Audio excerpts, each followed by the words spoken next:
Das honrarias que a vida já me deu, uma das maiores é representar o estado do Acre aqui nessa casa.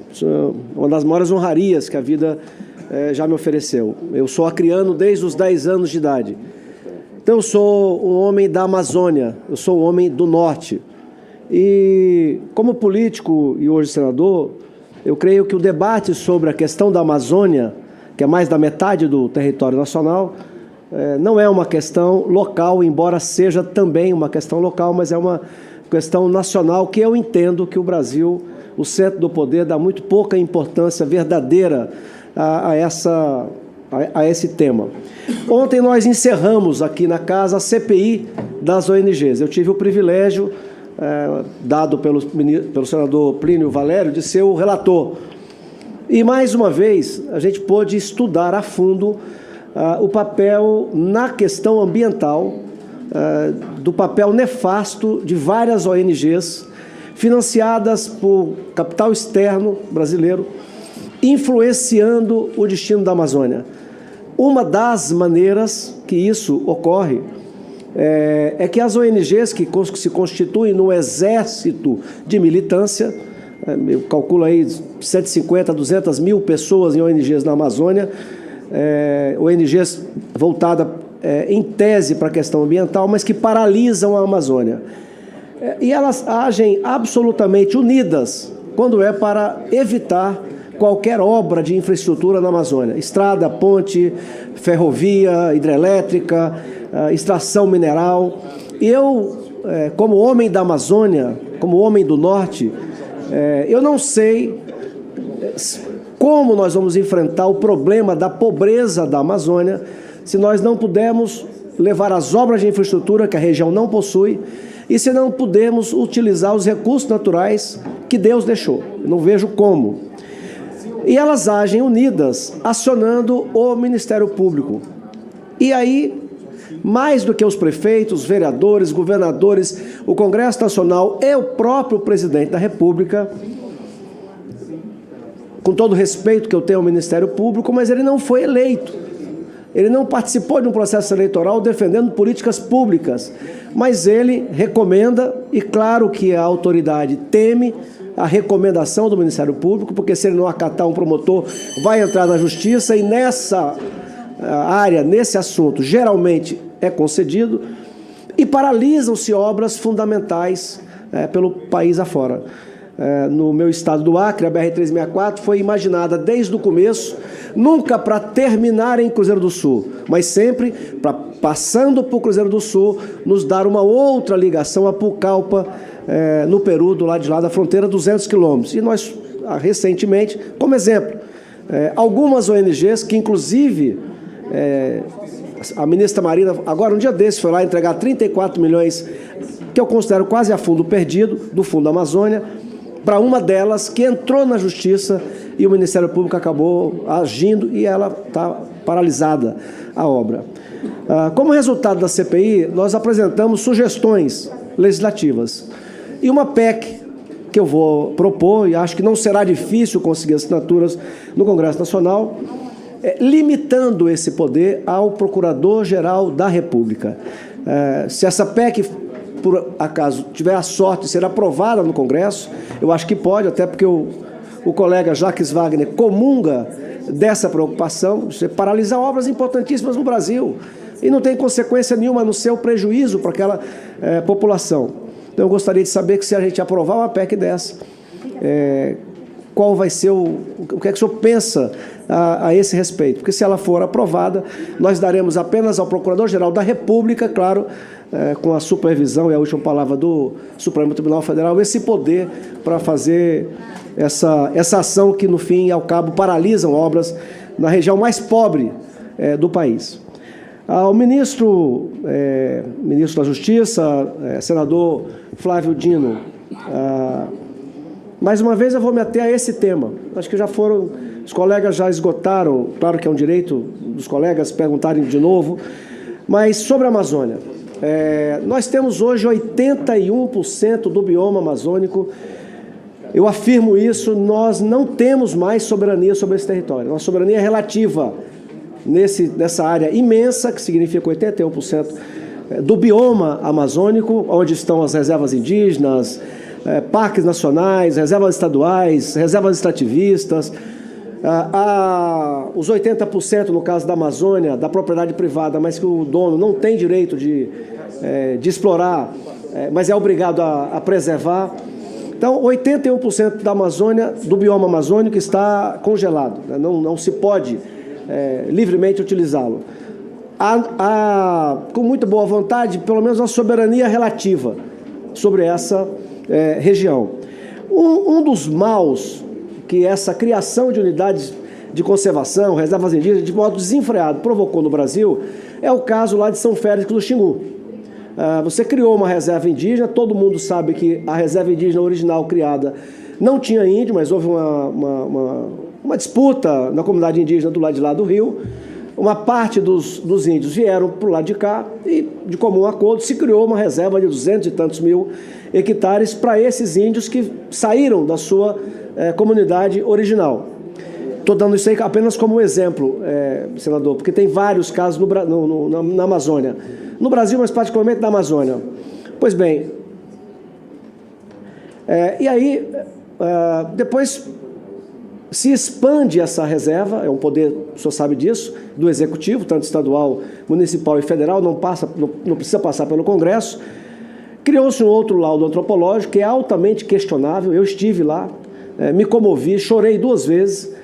Cria-se um laudo antropológico absolutamente contestado e amplia a reserva, repito, como exemplo de ações que acontecem em toda a Amazônia, e dobra o tamanho da reserva. E aí é o Estado brasileiro que invade a área onde estavam colonos, milhares de pessoas, inclusive algumas delas colocadas pela ex-governadora do Pará. E aí vem a política da desintrusão, que para eles é um palavrão. Eu vi relato de homens claramente humildes, pela vestimenta, pela casa em que moram, dizendo isso. Como é que agora eu sou intruso? De uma hora para outra eu virei intruso. De uma hora para outra eu virei fora da lei. O Estado os fez intruso. O Estado os fez fora da lei. Sobre isso, repito, como exemplo, 2 ministros do Supremo Tribunal Federal tomaram posições absolutamente opostas. E eu gostaria que o senhor, em que pese, claro que deve ter implicações técnicas, legais, mas eu gostaria de uma opinião do senhor. O ministro, o Cássio Nunes, ao que eu entendo que foi uma decisão absolutamente equilibrada, mandou parar o processo da desintrusão, da expulsão daquelas pessoas. E o ministro Barroso refaz, mantendo a decisão dele, original, de manter o que eles chamam de desintrusão. De que opinião o senhor teria mais simpatia? Do ministro Nunes, que a meu ver é mais sensata, mais equilibrada, de mandar suspender, fazer um novo laudo antropológico e verificar toda a comunidade concorda. Eu vi índios, caciques, pedindo desculpa aos brancos, como se ele dissesse o seguinte: olha, fizeram isso em nosso nome, mas não foi a nosso pedido. Eu assisti isso lá, junto com os senadores que acompanharam essa CPI. De que lado, de qual opinião o senhor teria mais simpatia? Do ministro Cássio, que diz, olha, suspende para uma melhor avaliação, ou do ministro Barroso, que mandou continuar essa desintrusão? E a segunda pergunta, o Brasil tem 1/3 da população indígena. Eu gosto muito do Jacques Wagner, né, mas eu estou para lá e para cá porque eu estou desviando aqui da cabeça dele. O baiano, gente boa. O Brasil tem 1/3, mais ou menos, a grosso modo, 1/3 da população indígena norte-americana. E os Estados Unidos, com 3 vezes mais ou menos a população indígena que tem o Brasil, tem 2,5% do seu território em área indígena, e com uma diferença muito grande com relação a nós. Lá eles mandam, pode pôr cassino, se tiver petróleo, minério, eles utilizam, são realmente donos da sua área, como no Canadá também. Aqui, segundo o novo censo do IBGE, na área rural nós temos 700 mil índios, para uma área que é 14,5% do território nacional. Na CPI, nós ouvimos dezenas de índios, dizendo que o problema deles não é mais terra. O problema deles a verdadeira alforria deles é serem de fato donos da sua terra. Porque hoje, na prática, se eles querem tirar minério, nióbio, cobre, potássio debaixo do solo, eles não podem, na prática. Se eles querem converter uma parte da sua área em lavoura, também não podem, na prática. E aí vem o marco temporal. A ministra Guajajara, que eu poderia até ter indiciado, mas eu me pauto aqui com muita cautela, até brinquei com o senador Jacques Wagner, disse, olha, se fosse a esquerda, teria indiciado todo mundo, inclusive, principalmente a ministra Marina Silva. Mas eu não fiz isso, até atendendo pedidos, né? E não achando materialidade em crime. Mas eu poderia, numa ação política de um senador da República, ter feito isso. Mas a ministra Guajajara diz, e eu assisti ela nos Estados Unidos, que a pasta dela, o objetivo fundamental é criar mais reservas. Se você elimina o marco temporal, nós podemos criar mais áreas indígenas ainda. E isso, o Supremo toma uma decisão, o Congresso está para derrubar provavelmente o veto do presidente da República, e essa é uma questão, senador, que ela é ideológica também. Ela é ideológica também. Eu, como senhor, eu já fui comunista, aos 17, 18 anos, de morar em Moscou, fazendo curso marxista, mas mudei. Senador Márcio. Vou terminar. Ao longo de décadas. E por que é uma questão ideológica? Porque atrás do marco temporal, ou da derrubada do marco temporal, existem dois pensamentos. Aqueles que relativizam, ou até mesmo são contra o direito à propriedade privada, como fruto do suor, do trabalho das pessoas, e aqueles que consideram que o direito à propriedade é dos maiores benefícios e dos direitos que a humanidade conquistou. Então, sobre esses dois pontos, eu gostaria de ouvir a sua opinião, se for possível, e ao doutor Paulo, a opinião a respeito dessa emenda constitucional que a gente vai coletar assinaturas, eu acho que ainda começamos esse ano. Qual é a vossa opinião? Eram essas três indagações. Obrigado, senador Márcio. Queria pedir para que os senadores, lógico, moderadamente, que diante do acordo que nós construímos, quando chegássemos no senador Márcio Bittar, nós iríamos iniciar o processo de votação para aqueles que já têm julgado o conhecimento. Não inventa moda, Exalcir.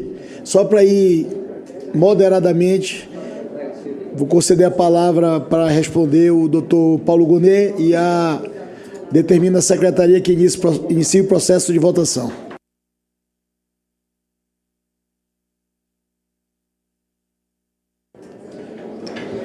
Deu. Obrigado. Senador, Vossa Excelência levantou um ponto muito importante e que sempre foi motivo da atenção até das minhas atividades acadêmicas, a importância da CPI. As CPIs, as comissões parlamentares de inquérito, elas são capazes de revelar, de trazer à luz situações que nem sempre estão visíveis, que não frequentam o noticiário do dia a dia e que, às vezes, têm repercussões sociais da maior relevância. E repercussão social que atrai consequências jurídicas. A CPI das ONGs, né, na Amazônia, com certeza que terá levantado aspectos relevantes e que atrairão a atenção do Congresso Nacional como legislador. Essa é a primeira função da CPI, propiciar a possibilidade de verificar a necessidade de legislar ou a partir do zero ou de alterar a legislação existente. A outra situação importante...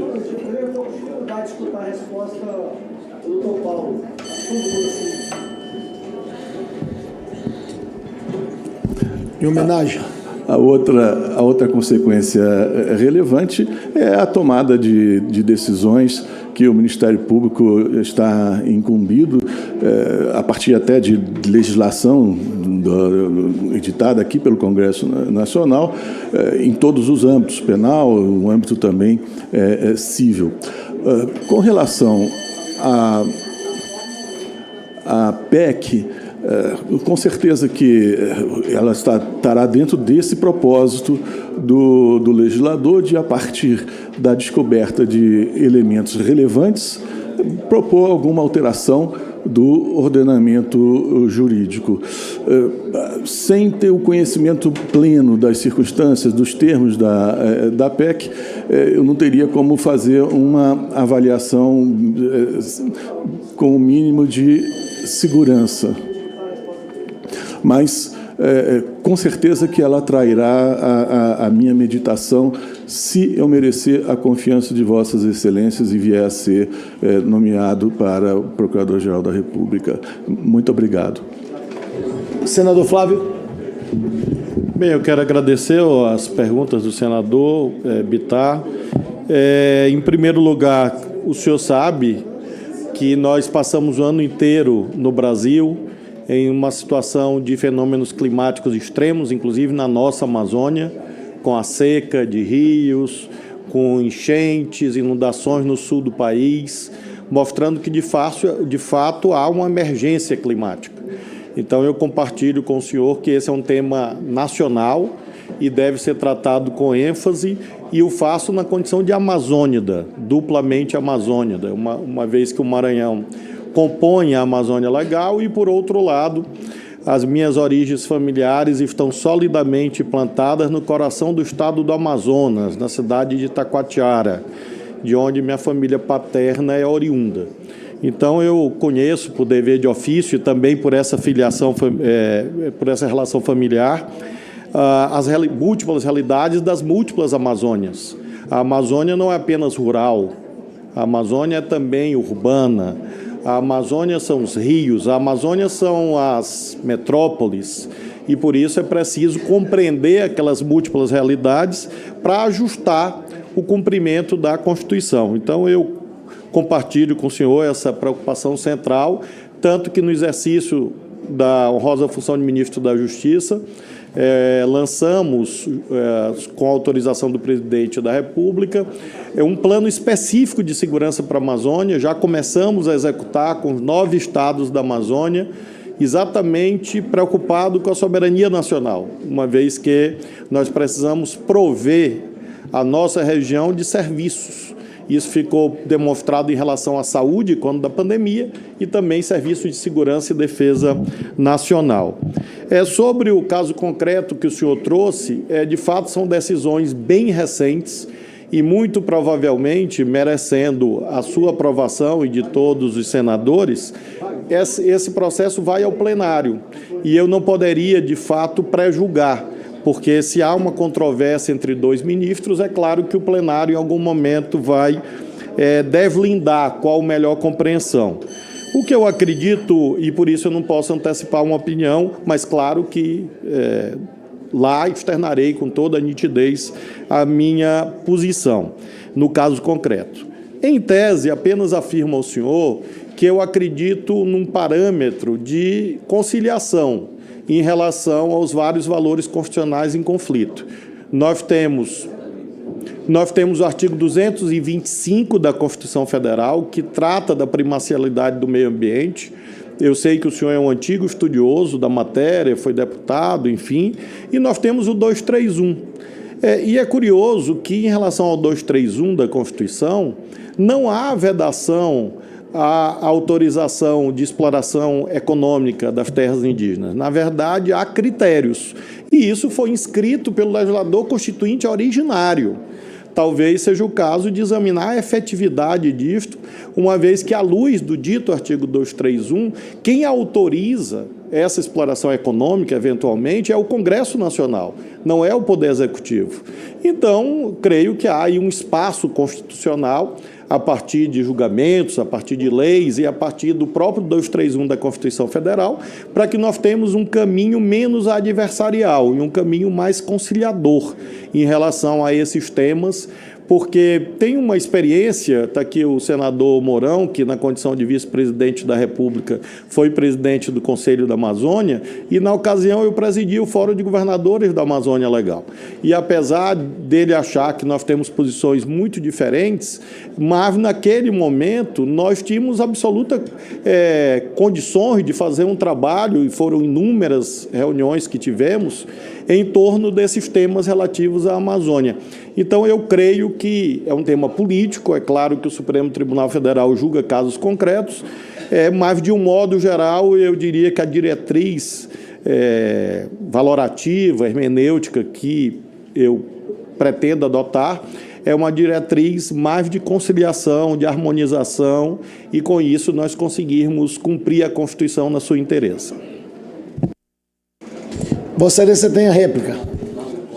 Bom, eu entendo que há uma simpatia de ambos por aquilo que eu perguntei. Até, como eu disse, em torno dessas ideias que eu expressei aqui, há uma convergência entre pessoas mais à direita e pessoas mais à esquerda. Como eu citei aqui, o senador e líder do governo, Jacques Wagner, e ele até, inclusive, mencionou um caso na Bahia, quando ele foi governador, de uma obra que se mandou parar.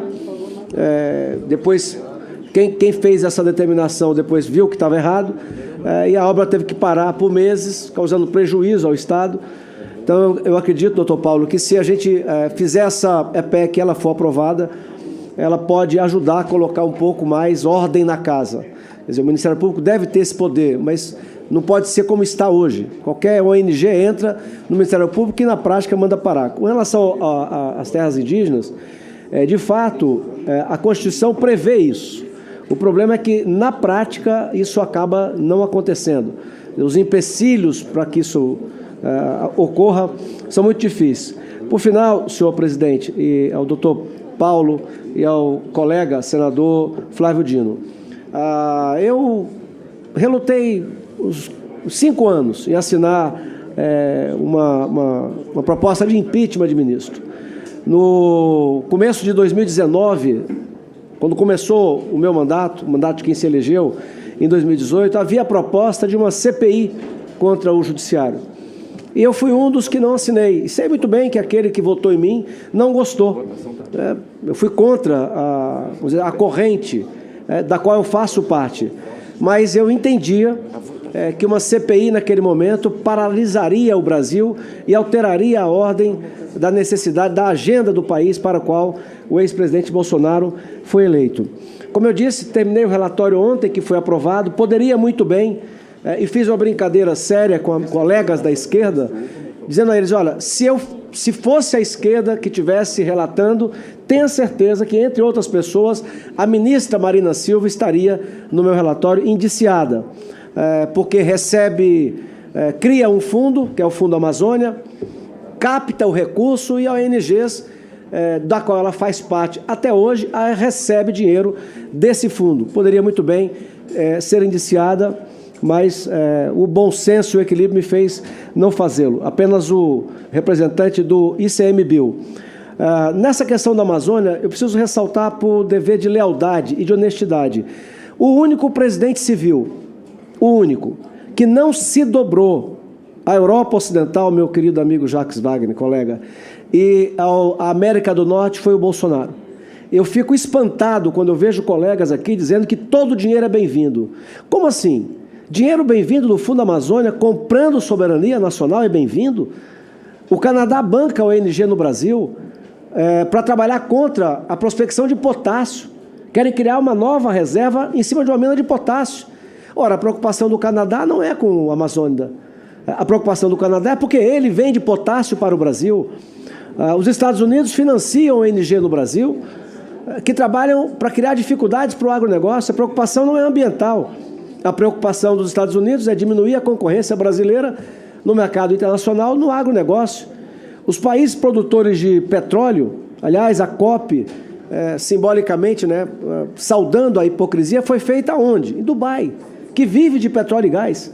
E que já disse o presidente da COP, semanas antes, que não vê ciência na afirmação de que o CO2 eleva a temperatura da Terra. Mas, de qualquer forma, os produtores de petróleo financiam ONGs no Brasil e a preocupação não é com o clima, a preocupação é econômica.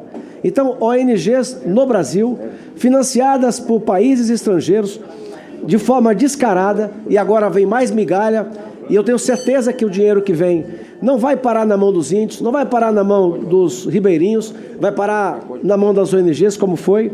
E eu registro por lealdade e por honestidade que o único presidente que agiu para interromper essa pouca vergonha de dinheiro vindo de fora, mandando em mais de 60% do território nacional, foi o presidente Bolsonaro. Eu espero, nós dois, senador Flávio Dino, estamos em campos diferentes, né? Eu também concordo com o senador Magno Malta. Não é possível alguém não levar com você as suas convicções, a sua ideologia para onde vai. O Supremo vota e se debruça sobre matérias que têm fundo ideológico. Marco temporal tem fundo ideológico, por exemplo. Então, eu não posso acatar a indicação do presidente da República. Então, não vou poder lhe acompanhar. Não é nada pessoal, mas são posições políticas diferentes. No mais, presidente Davi Alcolumbre, muito obrigado. Parabéns mais uma vez pela calma, pelo equilíbrio e pela tolerância. Muito obrigado. Obrigado, Márcio, pelas palavras. Obrigado pelo carinho de sempre.